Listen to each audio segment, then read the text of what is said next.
Ay samahan niyo akong magluto ng ating ulam for today's dinner. Wow! Bali, ang lulutuin natin for today is buttered garlic shrimp.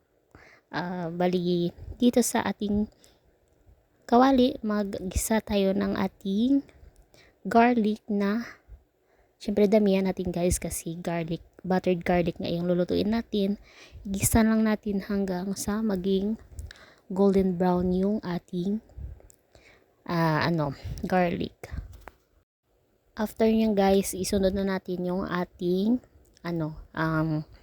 butter. Lagyan din natin syempre ng butter na siguro 1/4 cup. Basta depende na sa inyo guys, nyo na lang. Tansya na lang yung paglagay nyo kasi yung luto natin is walang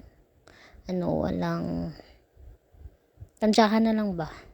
So depende kasi sa inyo guys yung yung lasa na lulutuin nyo. Tapos maglagay tayo guys ng ating tomato paste. Igisa-gisa lang natin yan hanggang sa madurog siya or ma-well combined yung ating paste sa ating sauce. Tapos halo-haluin nyo yan guys ha, baka masunog yung inyong garlic. Tapos ilagay natin dan yung half bottle na Mountain Dew. Wala kasi akong Sprite na nabili, Mountain Dew lang yung available ko dito. Tapos maglalagay tayo dyan ng paprika. After nyan, lagyan natin yan ng black pepper, kunting magic sarap, at kunting asin. Bali, depende na sa inyo guys kung ano yung timpla nyo. Depende sa panlasa nyo.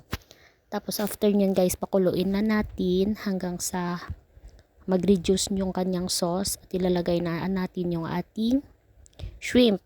Bali, nabili ko lang yan guys, worth 150 pesos sa palengke. Wow!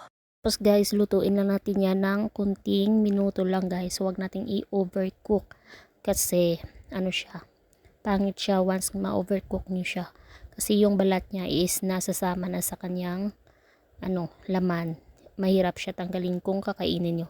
So kanina bumili rin pala ako ng sweet corn na 2 piraso.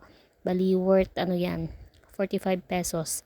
Bali nilaga ko lang siya, then nang maluto yan, lalagay lang natin sa ating shrimp. So halo-haluin na natin.